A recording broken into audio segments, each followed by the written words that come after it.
This last week has been really interesting. I have spent, well, a couple days, well, several days, working with revamping the system, working with uh, tech support. And at first, the tech support guys had no idea how to fix the problems I was having. And at first, the Teams people had no idea how to fix the problems I was having. Somehow, I managed to manufacture new problems that nobody had encountered before. But working with Canvas support, I got those things squared away as much as I could. But then I spent all day long with a guy named Keenan at UVU, and I presented problems that he had never heard of before, but we were able to get things squared away. So now, when you get to your um, main page for the class, well, I'll just show. I'm going to do a screen share here.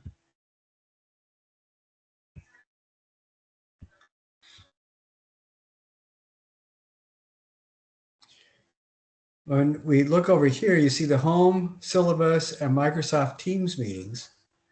And when you click on that, it should take you right to this area that says Microsoft Teams meetings. And then this shows the schedule for the rest of the term. And each one, it shows the weekly meetups and how, where you can join. And then I also send out emails to everybody beforehand. And then we also have a recording that goes directly on the YouTube channel. So there's a couple different ways that people can join up, and it should also be showing on your regular calendar for Canvas. One of the problems that I think happened was the training that I was shared, or that was shared with me, showed, I guess, a little bit older version where I had to go in and make a new group for our entire class. But they Canvas now has updated, so they do it automatically. And because I had made one when Canvas already had their own, the two couldn't talk to each other, and that's why it was so frustrating. And I thought I had set up everything right, and I was just looking at the wrong view. But yeah, Keenan spent hours, literally hours, with me to help me do that, take care of it. Right. I've been going through and grading quizzes and things like that. Um, we've been having storms a little bit in St. George lately, and we had a tragic accident with some yard equipment and the internet line. And so I haven't had full access, but it seems like everything is working today. And as soon as I got back from my absolutely riveting Home Builders Association contractors education class today. And you guys may think you know what fun is. If you do, you have never experienced sitting in a classroom of burly contractors staring at lawyers and accountants trying to tell them everything they know about, or everything they need to know about numbers and how to interact with legal stuff and entity identifications and everything like that. Speaking with an accountant, one of the accountants this morning said, "You know how to tell a difference between an introvert and an extrovert accountant? The extrovert, the extrovert accountant looks at somebody else's shoes." So that's how riveting my last couple of days have been. One more day tomorrow, and it will be an absolute joy. But, so I've been going over quizzes and things like that. I'm almost done getting caught up again with grading. We do have almost a full month left together, and I wanted to make sure that everybody had plenty of time to revamp their things, and so I'm trying to get all the grading done today. and tomorrow, and I've been trying to stay up on it as much as possible. And I noticed that people still need to do their peer and self critiques, and there are still a few of the PowerPoints that need to be done. So I'm looking forward to those, seeing people turn those in. And I think that if what I want to do, like I said, is talk about the carving, and I want to do those 3 videos. After that, if there's still time, I want to look at some of the more wrapped objects and ready-mades that people have been turning in. So I wanted to mention one other issue. A couple of people I think are probably going to be irritated with the grades that they've gotten for their tile uh, submissions. If you look at the directions and you look at all the samples, it's pretty clear how to photograph the 2 cubes side by side. So, and you take 2 photos so you can see all 6 edges. And a couple of people have been turning in 2 photos, but either of the same cube, so I don't see all 12, all sides of both the cubes, or they'll send photos where the 2 photos are the cubes side by side with one edge pointing towards you and you can't see the top. So you can only see 2 edges of each of the cube. And if you set your, if you have your camera up a little bit and you set the cubes down in front of you so that the points of both cubes are towards you, you take a picture of that, turn them over 180 degrees, take a picture again, and that will take 2 photos that include all 12 sides of the cubes, or all 6 sides of both cubes. So if anybody's confused about that, look at the samples on that submission page so you can see what people have turned in by way of how they took photos of the cube. I am seeing that people are, for the most part, doing plenty of pieces in their collages, which is great, and being really creative about their textures, which is great. And when we get to the final project, because this last month, all we're doing is making sure we get all the presentations done, and we get all that includes all the PowerPoints and then all the peer and self critiques. I'm also hoping to be able to talk about as many of the service projects as possible. Hopefully, as many of those will get done as possible. And then also making sure that anything that needs to be redone is redone. And then the final thing is turning in your biomorphic abstraction that is smooth and organic all around, that is paper mache and smooth again, and then is painted and has texture applied to it out the wazoo. And the texture and paint should not be something. One person bragged a couple of years ago that they had only spent a half an hour on it, and it looked like it. I mean, it looked like crap. Another person who happened to be a woman she was a cosplayer, and she was a serious cosplayer. And so one of the side gigs she has is making fur for like manes and tails for cosplayer costumes. She loves doing this. And so in her sculpture, she actually made it a really good size, and she attached her wire piece to it, and she spray painted it a base color, then applied a lot of this fur stuff that was left over from these costume parts that she had made. So it had fur coming out and stuff. And then she made fur type areas by crushing up CDs and laying the CDs on edge, so they almost look like scales, and coming straight out, so that looked like another kind of fur. And then did another area of fur that was skewers stuck in, so the pointy side was out. And she didn't do 3 discrete areas. She had these going as ribbons around and through the thing. And when she was all done, she used different kinds of paint to color it that she had experimented with, and found that these 3 different kinds of paint would be differently depending on the texture that they were covering. And it looked really amazing. So that's the kind of thought that we want to go into this. You know, you're spending a couple of weeks on it.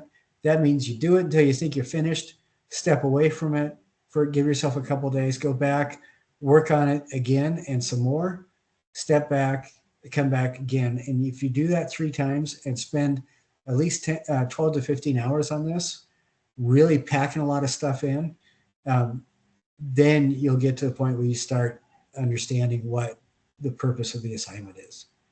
It's just to really play with texture and color. So, all right, let's see. Do you have any questions about that? What the intention is for the rest of the term? No, that was all very clear. All right, for once. No, it's always been clear. Just like you did a good job explaining it. Like I feel like I've been in the class, feel like I've been able to like ask all my questions, but it was a good like explanation on how to finish. Okay, good. Like everything. So right, I want to share a couple things, and we're going to be going back and forth between what I share, or I'm going to share an image, I'll cut it off, switch to the next slide, share another image. And I want to critique these things, and I hope nobody looks at the names, because the names are not important. And what I'm critiquing specifically is not the overall coolness of the piece, because I think all these things turn out cool, but how close they are to the expected assignment parameters. Okay, so if we look at this one thing that I really, really like, a couple things I like, is this silhouette is really intriguing. I love this kind of silhouette. It feels very organic. And the way that the person kind of addressed that outside edge and the inside edge is really, really good. However, the thing that pulls us away from being that organic type biomorphic structure that we're talking about in the first month of the class is we have a very sharp edge here. And this is something that a couple students have struggled with. This sharp edge needs to be gone.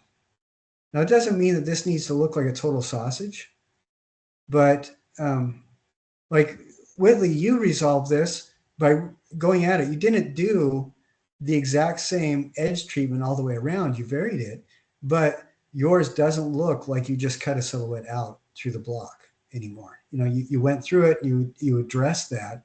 Did you use your hasp or did you use a blade? is the hasp like the long like file type thing? Yeah. Yeah. So I used that like when it came to a point like this. I like filed it down until like that went away. Okay.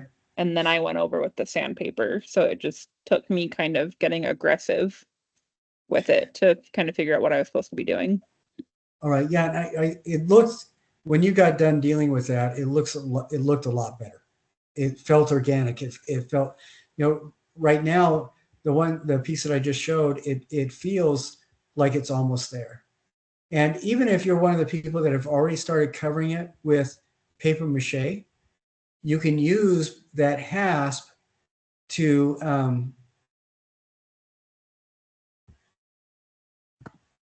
okay, this is a good one. Sorry. You can use that hasp to go over those edges that are already hardened with paper mache, sand it down really good, and then just go over with paper mache to cover the foam that's revealed.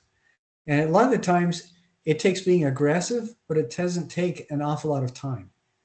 You need to smooth it down so it feels organic. You don't need to smooth it down so it looks like a perfect sausage. That's not the point either. It doesn't have to be the same amount of smoothing the edge. It can vary. So, but that is important. Now I want to share this one. This person really impresses me. I don't know why, but they did not get a kit. The kits were not something that anybody had to buy separately. The kits were something that were provided as part of the class. And this person just found a big block of styrofoam that they cut and made a really interesting image structure. It's a little bit on the small side, but what impresses me is you look at the texture of this, it's all bumpy. And before paper macheing it, this artist covered it with masking tape and smoothed it down with masking tape, and then covered the masking tape with paper mache going over. And I think it's a really good. It looks to me like it was paper mache made with towels, and it looks like it's a little bit of colorant put in the glue or something. But I thought that this was a really interesting solution. They did not have access to the same materials as everybody else, but they did a really good job, I think, smoothing it. And this is the kind of thing I'm talking about as well. You can see there's none of the sharp edges left. There's none of that original flat surface of the foam, of the styrofoam. And and one thing that intrigues me about this is that it feels like this loop, this big loop here, is on a different plane than these loops, and the planes come together and kind of curve around. And I love that. This ends up feeling very organic and very biomorphic, which is exactly what we want to do. So I thought that was a good solution. And it was a challenge because they didn't have the same materials that other people did. But I want to share this one. Now, I'm glad that they documented the paper mache. That's all going to be covered with texture and color and stuff like that when they get done building the whole thing. But I love that kind of intriguing color that they did it with the paper mache. Now this is another one. This is really pretty good. What I love about this is the foam shape, and see how they carved this where it's bulbous and it's round. It doesn't have any of those square or flat edges like the styrofoam of the base that it's sitting on. This turned out really well. The only thing missing on this is the paper mache itself needs to be sanded down quite a bit and made smooth. And if this is the second layer, chances are they can sand it down and it will look really good and be all done. If it's the first layer, they need to sand it down and apply a second layer to it. So, but I love the shape that they carved. I think it turned out really, really well.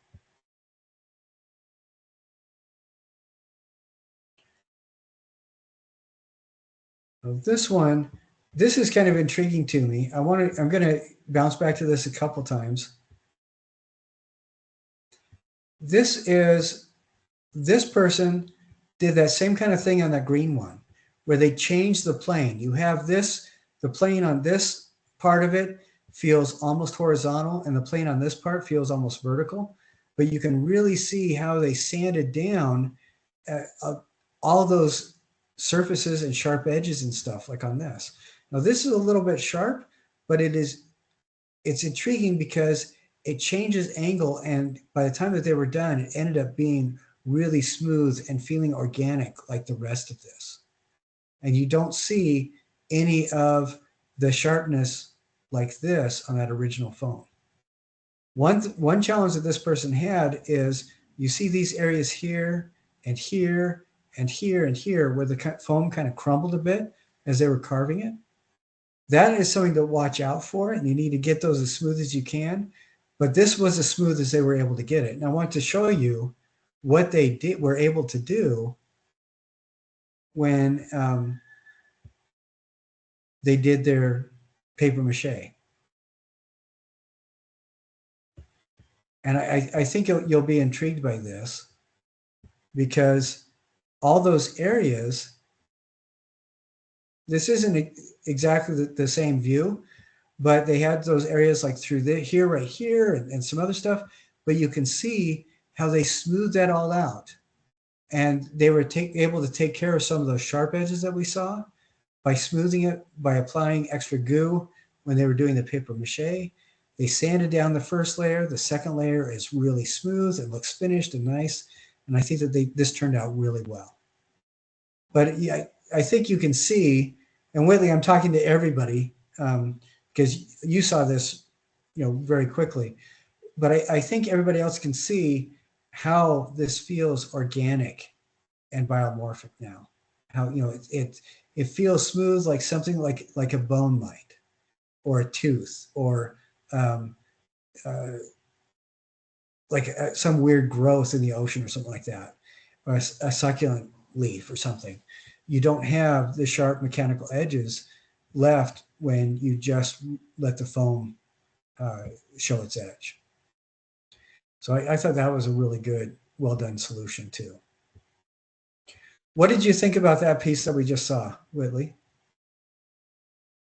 It felt like really organic. Like I liked how it curved, like in the different spots, but it felt like it was still flowing. Like it didn't feel overly done. Like it was just a flowing piece that had its different like curves and stuff, so it felt uniform.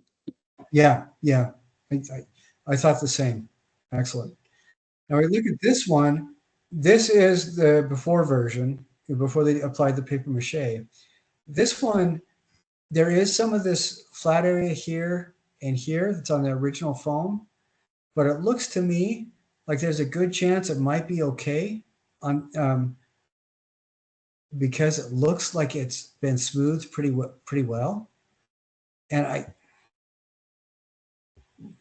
my concern about seeing something like this is sometimes when we get a view like that is just partial, it doesn't feel like it's all the way completed. And then if we go to the paper mache, I think we see a little bit different view. And I love the silhouette. I think the silhouette is beautiful. It has a very organic feel to it. But we look at this, and I'm concerned because the paper mache isn't smooth, for one thing, and that needs to happen. But we do see that sharp edge wasn't really well addressed. So, we see the organic nature right through this area where it's kind of bulbous and it changes, and that's really cool. But we see that kind of sharp edge right through here and right through here. So this person, I would suggest taking your hasp or your file and really aggressively address that, like Whitley was talking about, right through here and in these areas. Sand this down really well so you can get that smooth, and then apply the paper mache to these kinds of edges so that it feels more cohesive and finished. And when you get all done with it, sand it down again and smooth it out. And I've seen one of the concerns that I have in any of my classes is when somebody spends a quarter of the amount of time as everybody else who's taking the class. And that becomes a concern because it kind of demonstrates that they aren't addressing a lot of the issues that we try to address in the class. The stuff may turn out really cool, but it doesn't quite fit what the assignment is going for.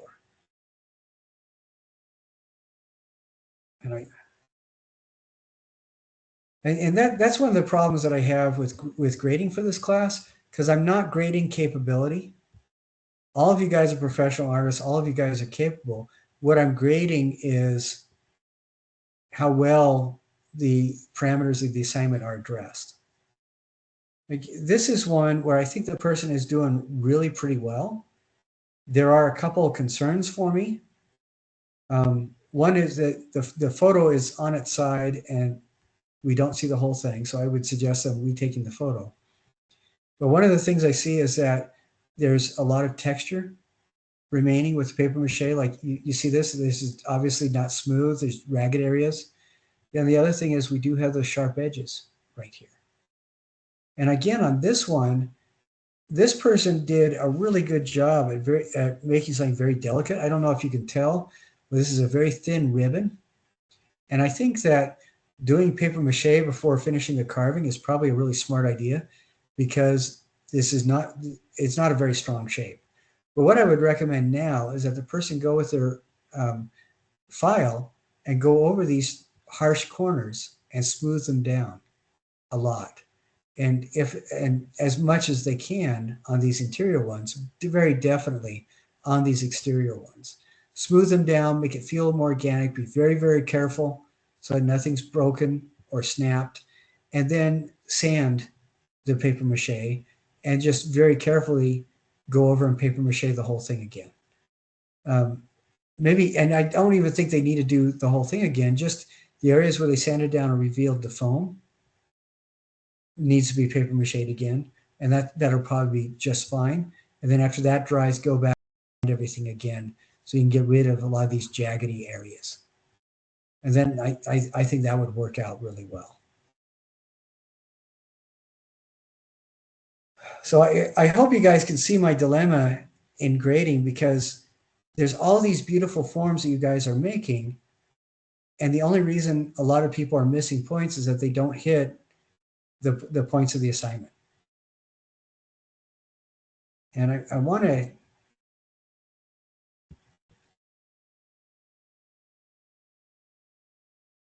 let's see. I want to share this one really quick.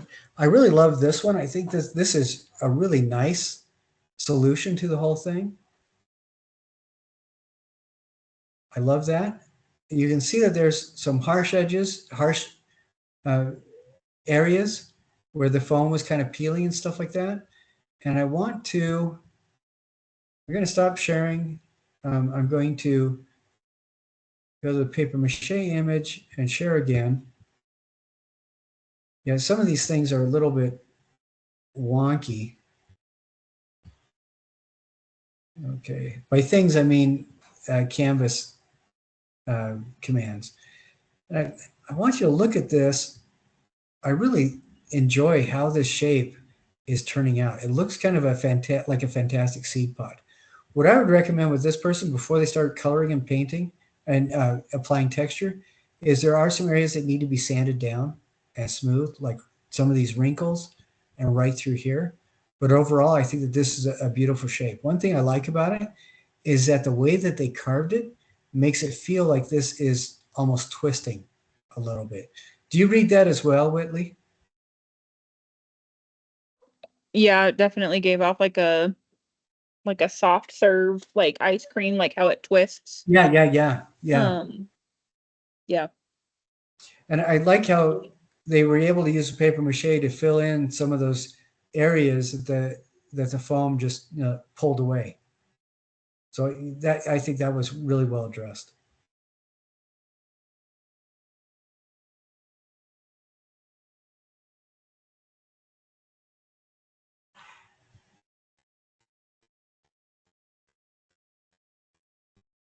Okay, and I'm quiet because when I'm quiet and doesn't look like I'm focusing on anybody, it's because I'm setting up the next page to share. I think this one turned out really well. I really like this.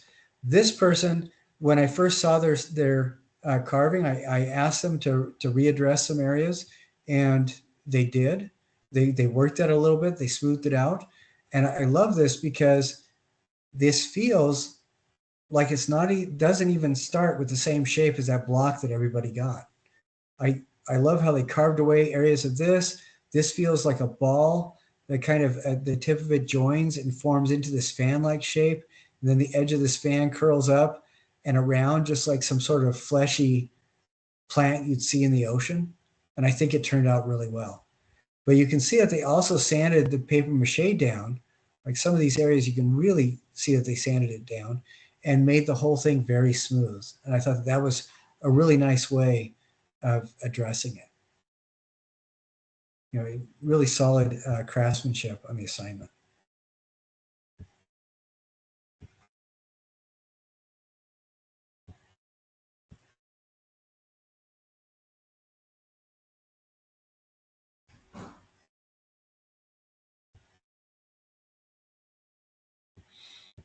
Okay, almost there.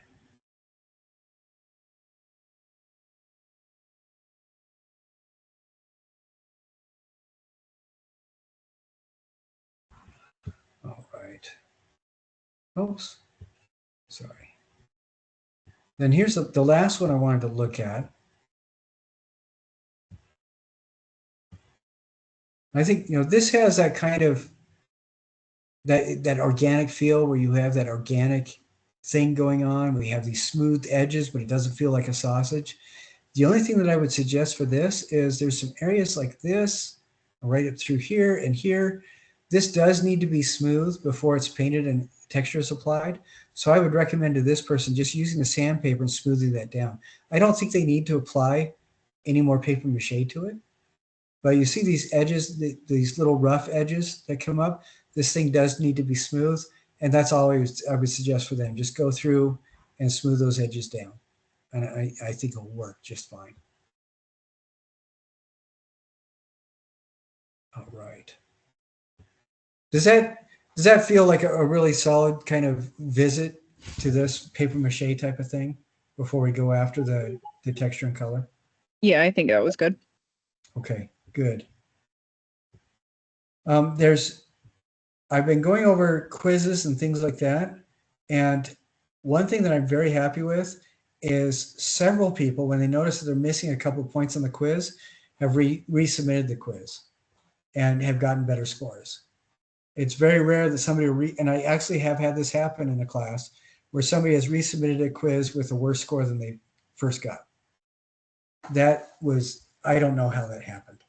But one of the issues that I see is when people submit and have to type out particular words, they don't spell them correctly and the computer can't recognize that. So they'll spell complementary wrong. Complimentary, when somebody tells you all the nice things you want to hear about yourself, is spelled with an I, and complimentary, like colors at opposite end of the color wheel, is spelled with an E. And a lot of people have missed that or misspelled analogous.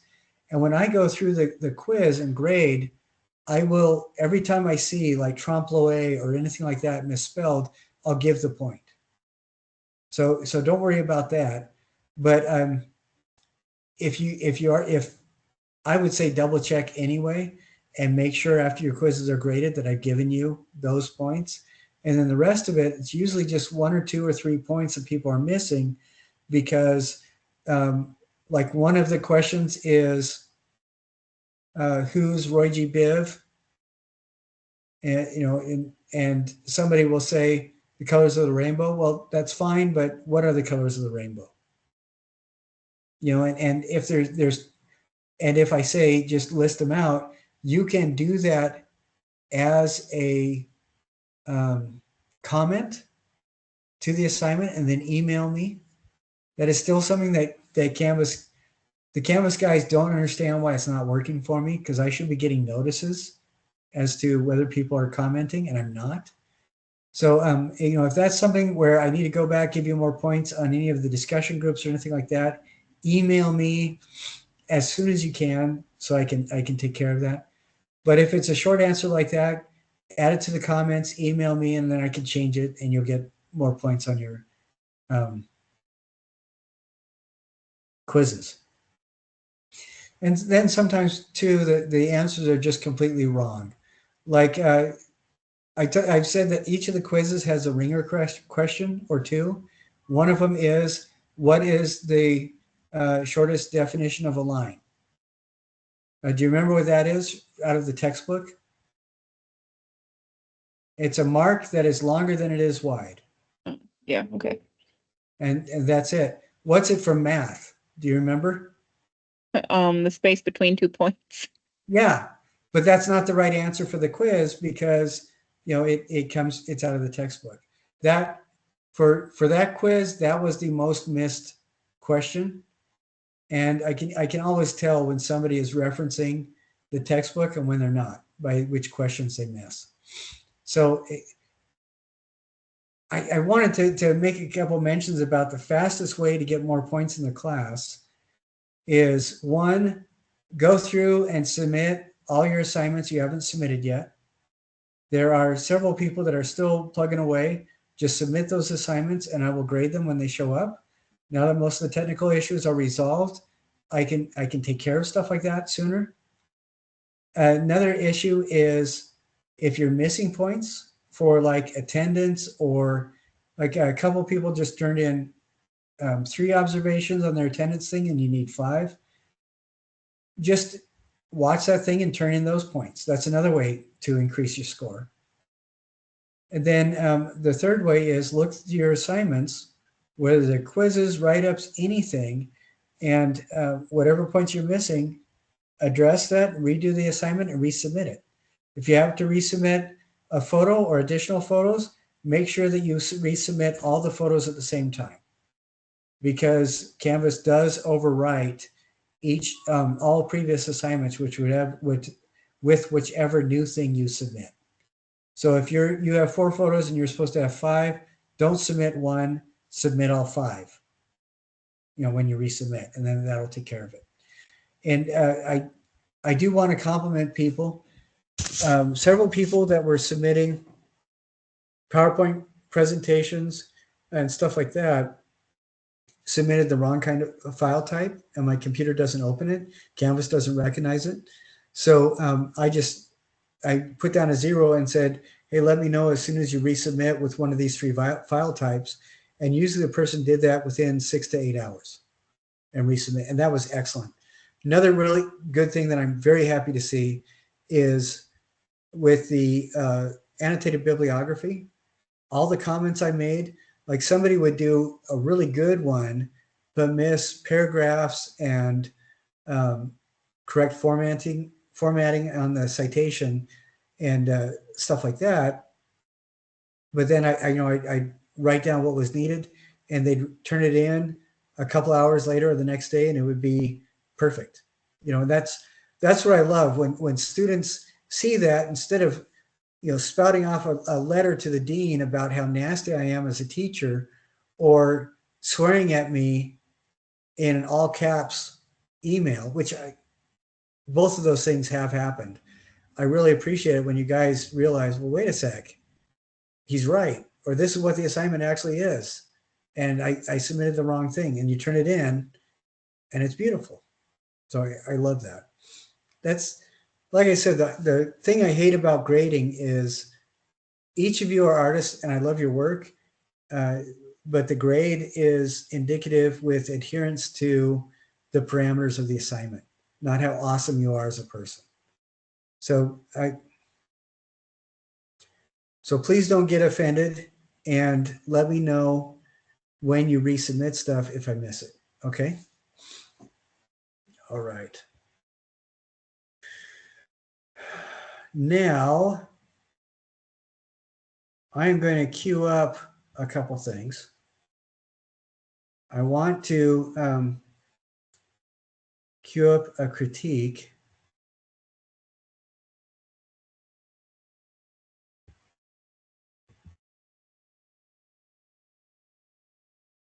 And then actually I'm going to queue up all of these things and have them already. And then as soon as we watch one, I will just change to the next page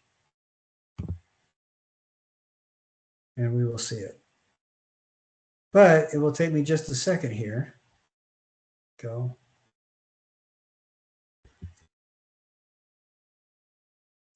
Now,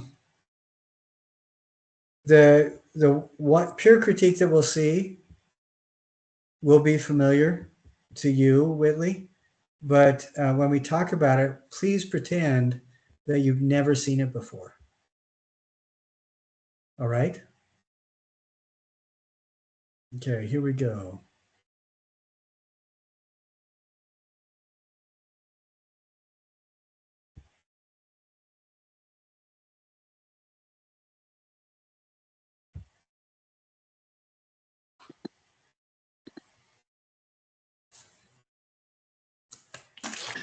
This is a ready-made piece by Caitlin Eck called Demode.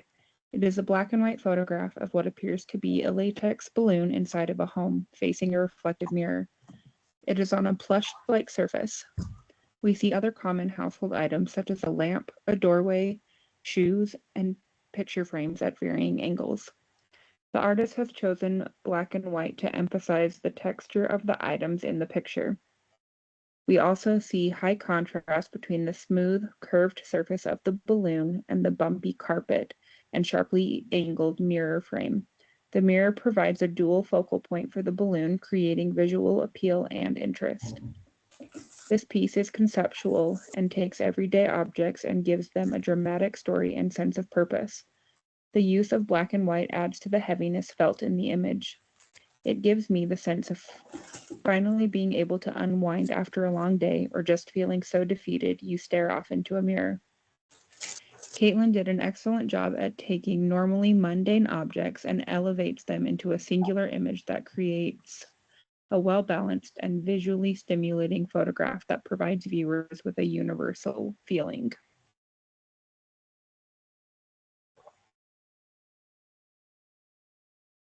All right, great. From what you saw, would you say that this person did a good job addressing all four of those? Yes, I would say that that person did a good job. Go over here. One thing I liked is that the narrator, it was obvious that they had written everything down, so they were able to address everything they wanted to. Wait, stop. And I liked how they flowed organically from one stage to the other without having to stop and say, for the description, for the analysis. There's nothing wrong with that, but sometimes it's nice to hear that kind of flow smoothly from one to the next. What did you think? I thought it was, obviously it was mine, but I think typing it out helped me a lot because I could really like focus on the image and get all of my thoughts out on the paper. But even like hearing it back, like I was able to follow along enough that like it's like hard to explain because it's mine, so I know what I did. But even like hearing it back, like it was like, oh, sorry, got an excited kid. Even hearing it back, like it was easy to follow around with like, oh, the sharp angled mirror, I'm looking at that part, or the fluffy carpet, I'm looking at that part. So the words matched the picture. So like even if I was listening the first time, it was simple enough to follow along. All right, excellent. Very good. Yeah, I thought that was nicely done. So whoever hasn't done their peer or self-critiques, please get them turned in just as soon as you can. Let's see.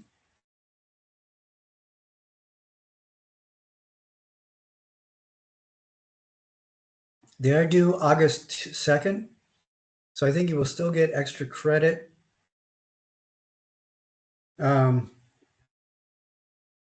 Throughout the rest of this week. Well, let's say extra credit to the July 24th holiday. Let's do that. And if you turned in yours and I didn't give you extra credit, email me right away. Don't get upset with me. Just email me and I will take care of it just as soon as I can. So let's see. Hold on just a second here. I'm trying to get something else fixed on my screen. It's not working as well. Okay. All right.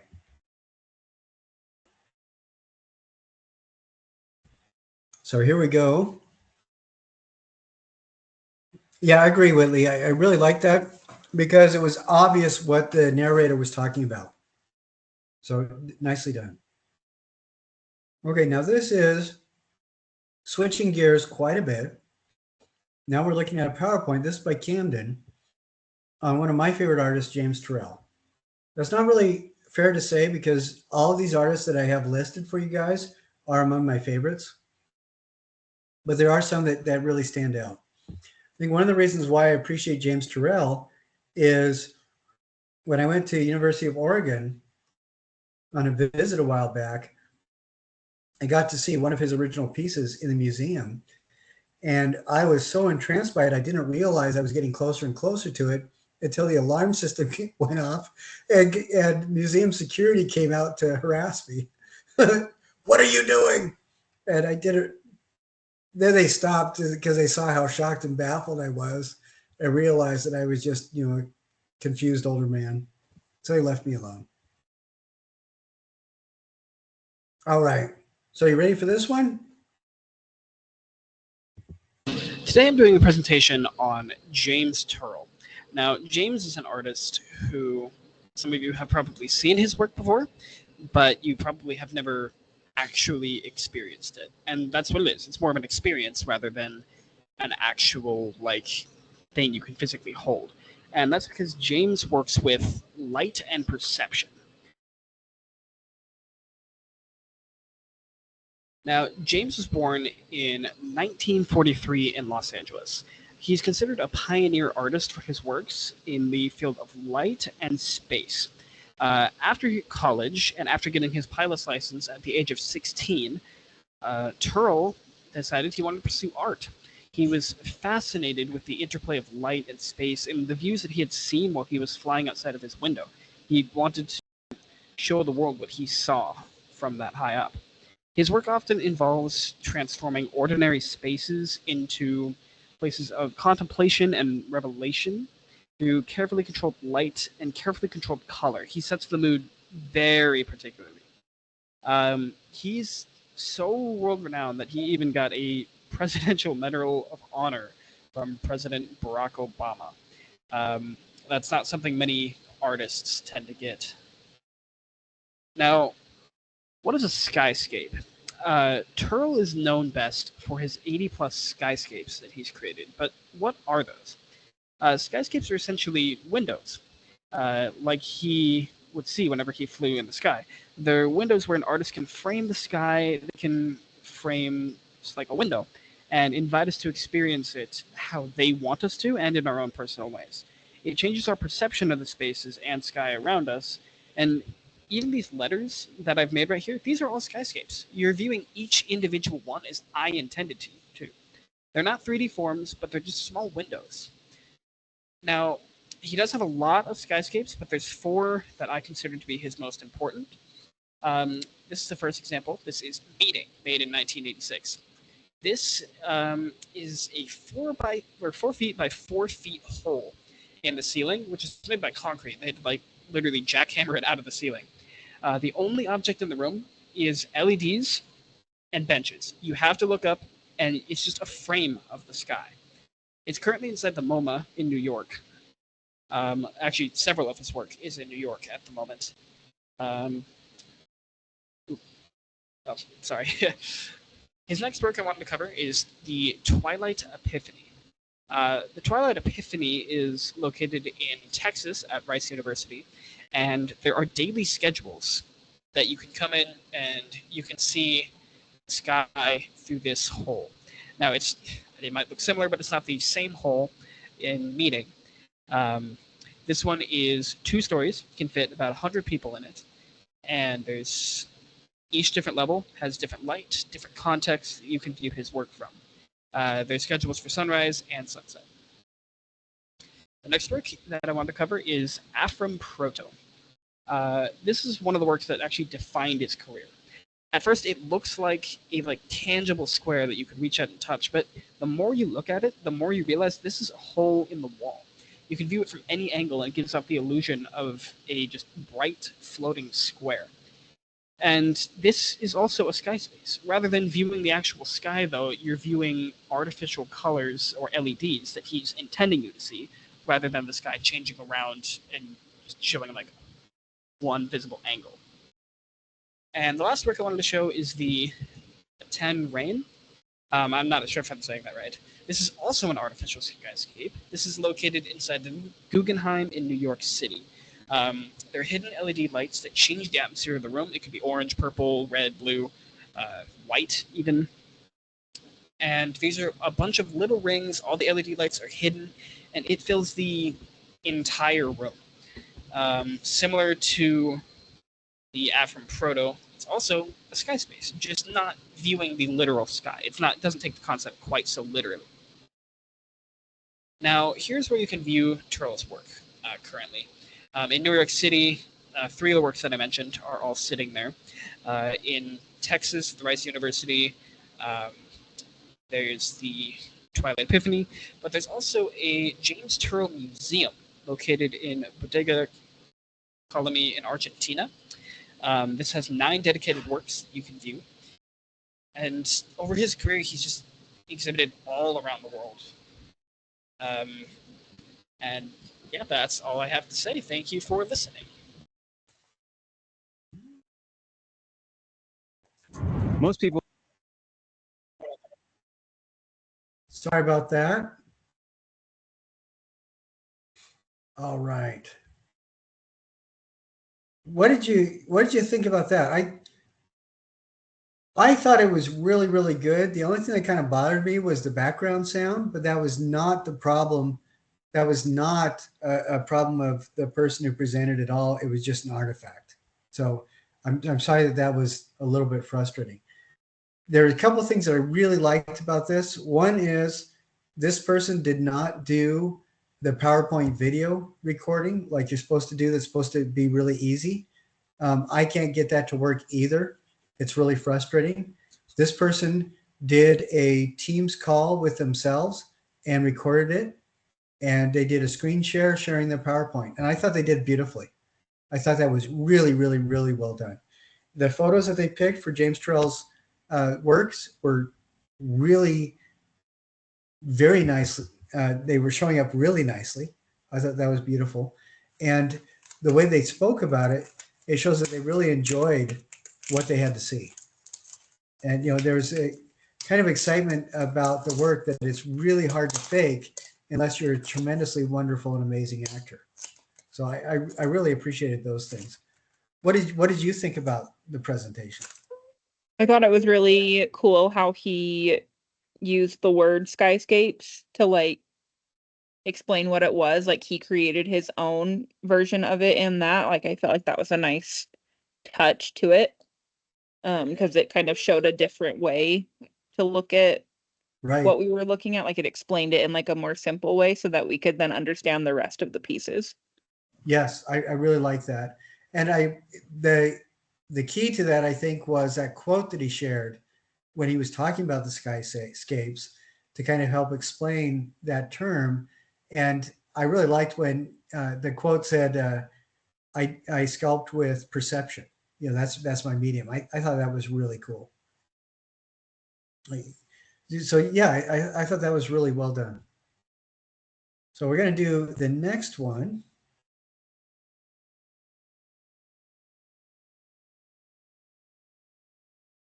Oh, that is a little bit annoying. Okay. Let's see. Here we go.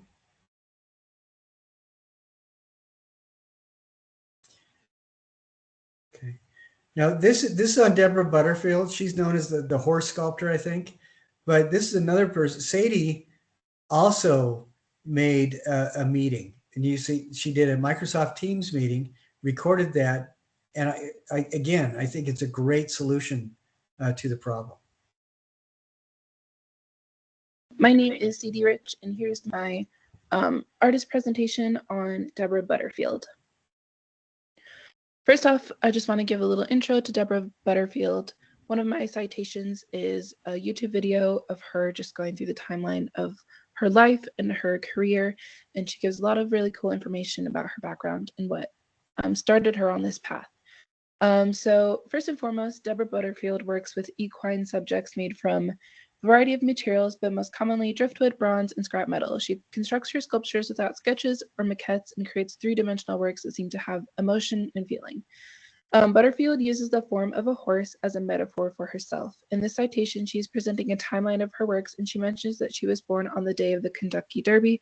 And she also mentions that throughout her life, she has felt a connection to horses. She had horses growing up, and she has worked like on stables and farms that had horses, and she's just always felt a connection to them. And she feels that her works are a self-portrait in a way of herself. She studied at the University of California, Davis, and she received her MFA there. Her early works were ceramics and vases, and she moved on towards working with saddles and creating works of art out of that. And this is the beginning of her finding her passion with the form of horses. In that same citation, she goes on to show some of her early works and like some of the very first works that she made based around the form of a horse. This particular portrait of a horse is of her own horse named Burlap. She created this sculpture, and to use the measurements, she didn't want to use a tape measurement, so instead she measured her horse against herself. So saying that this part of the body was as long as her forearm, that the head to the nose was as long as her knee to her ankle and such. And I found this quite interesting because, as I mentioned before, she sees these forms of horses as herself in a way, and I find it interesting that she used herself as a reference against her own horse, and it kind of just adds that like self-reflection on another level that I find really interesting. My next citation is about the work Monaikana. I'm not sure if I'm pronouncing that right, but it is a work later in her life and in her career, and you can see that even now she is still creating works based around the horse figure. This has become her like sole subject. This work was created in 2001. It was created at her studio in Hawaii, and she used the Hawaiian wood fragments that she found to create the original maquette. The name of the sculpture is the Hawaiian word for Montana, which is her current state of residence.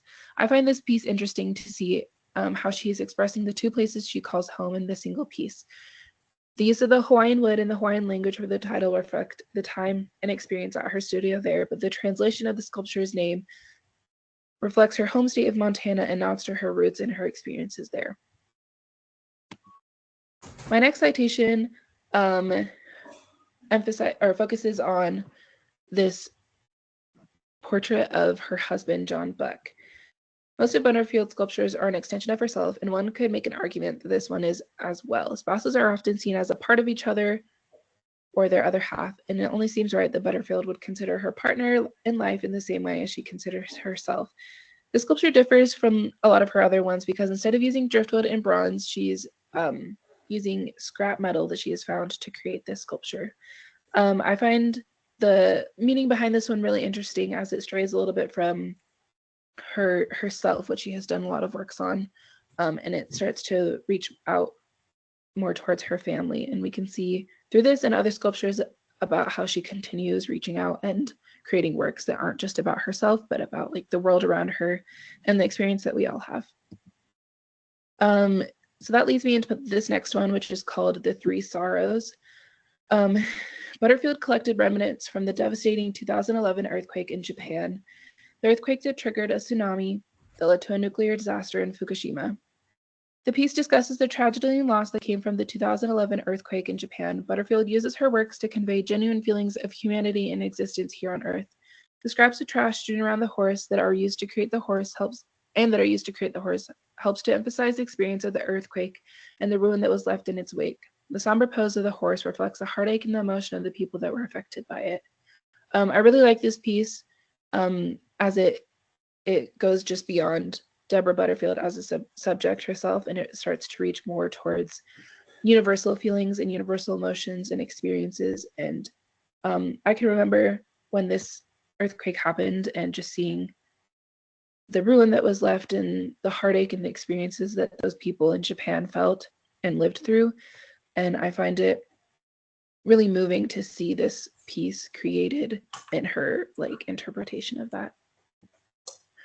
My last citation is this piece of work called Portal, and this was created from driftwood collected along the Gallatin River in Montana and the Shoshone River in Wyoming, which is in the area where Butterfield lives. I'm going to use this piece to kind of talk about the reasons that I chose Deborah and why I really like her works. The reason I found Butterfield's work of art is the emotion that she's able to invoke with such a simple form. All of her pieces exude such feelings of humanity and emotion. I create most of my art around the human form, so it's interesting to me that someone else is able to create something so human without a subject, or with a subject that is not human, that it's a horse, it's an animal.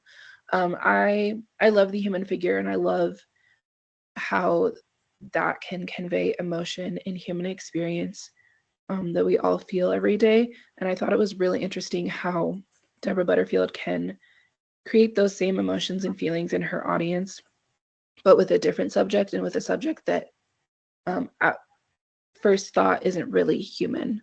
But once you kind of get thinking about it, you start to see that like animals are just like us, and there's so much of the world that we experience as humans that are tied together and intertwined. Just some of my final thoughts. Deborah Butterfield, she has been working in her career and creating her art for over 50 years, and I find it really admirable and inspirational. You can see through her timeline and through the like dedication and talent and skill that she has and how she has like honed her craft to become what it is today.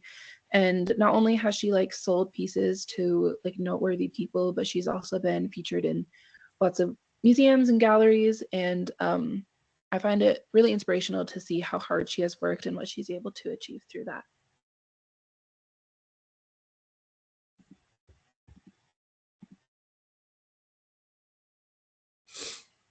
Right. I thought this is another really good example, I think. I like that as well. Sadie, her approach was quite a bit more formal, but she had each of the citations listed out on the slides, and she had her script written out on the slides as well. But that is by no means a bad thing. What I liked about this is that she was able to show kind of what Deborah Butterfield does as an artist, and she shared with us why she is so connected to her. I thought that was really, really well done. What did you think about it? I also liked that she shared why she picked her, because I always like see some of the artists and I'm like, oh, I wonder why that person picked this person or whatever. So I liked that she included that. And like brought it back to her own experience as an artist. Yeah, I thought that was really good. Do you remember at the very beginning? I don't know. Maybe since you're service learning, I think this is primarily for the people picking an artist. But when you were looking through the list of artists, one of the things we talked about was uh, just self-identifiers. You know, who are you as an individual, and kind of looking out for artists that you resonate with that are not like you at all. And I think that's really interesting, and that's something that I like keeping in my mind. I came across it at UVU. UVU is one of the premier universities in the country that deal with ideas of globalization and interculturality. You know, trying to help us learn how to find connections with people who are different. You know, not to force everybody into a homogeneous mold, but to find points of contact that we can either uh, use to connect or understand. And you know, and I really like that. And so that's one of the reasons why I started having people do the just 10 defining points and then looking for artists that resonate who aren't like them. And it's really interesting because by doing this, I've had students find that they really loved artists that they would never have looked at otherwise. And it's just, have you had that experience where you find an artist whose work you love, and then you find out they're completely different than you, or you came to their work because they were completely different from you and you were really interested?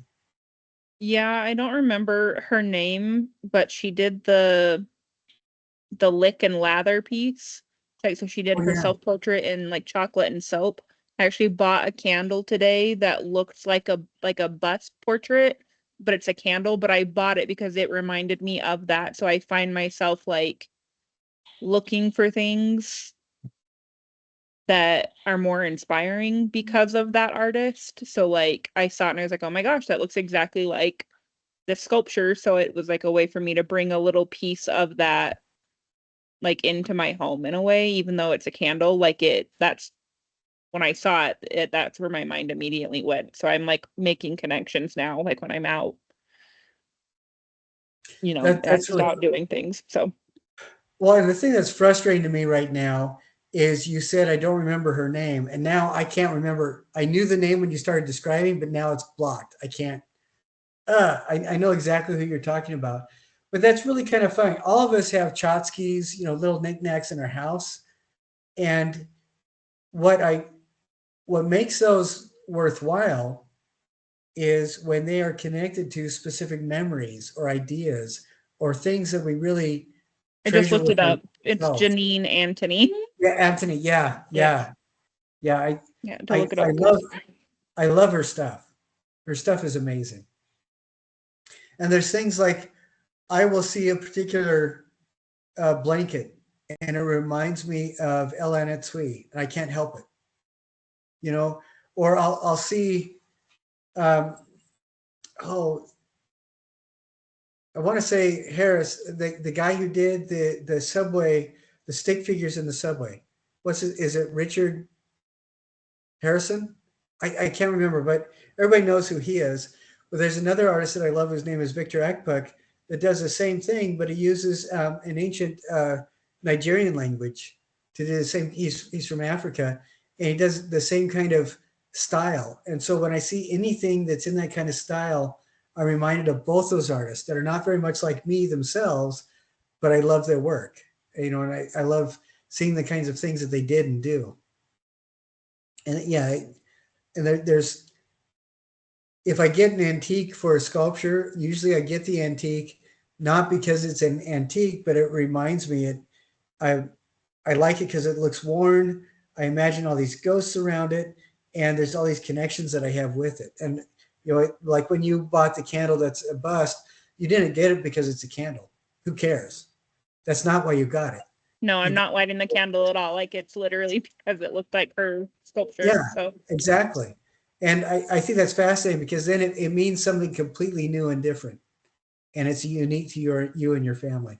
Yeah, that's those kinds of it's fascinating to me, that kind of awareness about what art is and what art can do and what art means to us as individuals, I think helps us to be better people overall.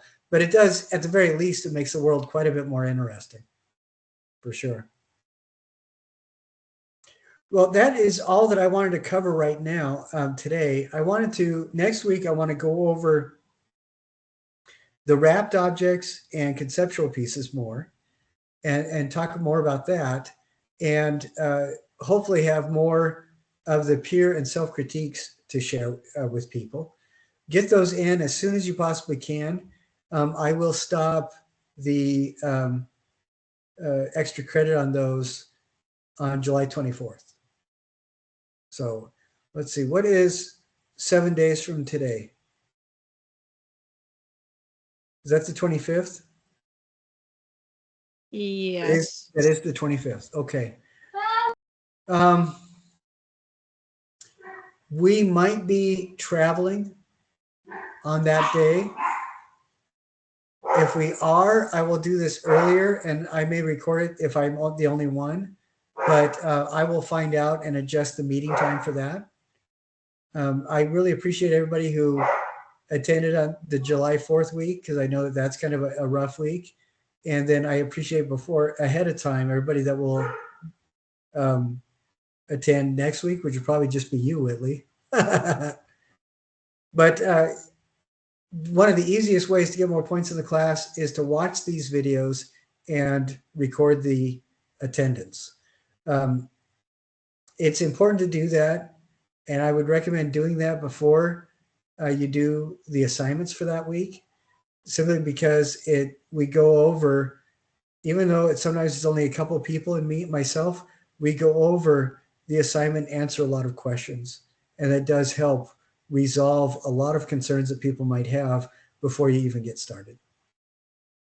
But so before we end up today, finalize things today, do you have any questions, or do you have any questions that you think the class might have? I don't think so. Okay. All right, then we're good. If anybody does have any questions, before you ask me, go over the assignment description, read everything, watch the videos, and watch the attendance videos for that week or for the weeks leading up to that assignment. And then after you do all that, then give me an email. I've had a couple of people that have asked questions and I said, oh, did you see the video? And moments later or a little while later, they watch the video and say, oh yeah, the answer is right there. But it's good to have those questions because it does help as I go through and edit the class for the next semester. That helps quite a bit too. But then again, also, a lot of questions I get each semester are completely unique to the students because everybody's different. Well, I hope you guys have an absolutely wonderful holiday next week as well. And I look forward to seeing you all then. And I will get all the grading cut up in the next day or two. And again, you do have several weeks to redo stuff if you need to. All right. All right. Thank you. And I hope you have an absolutely wonderful week and weekend. Thank you. You too. All right. We'll see you. Bye.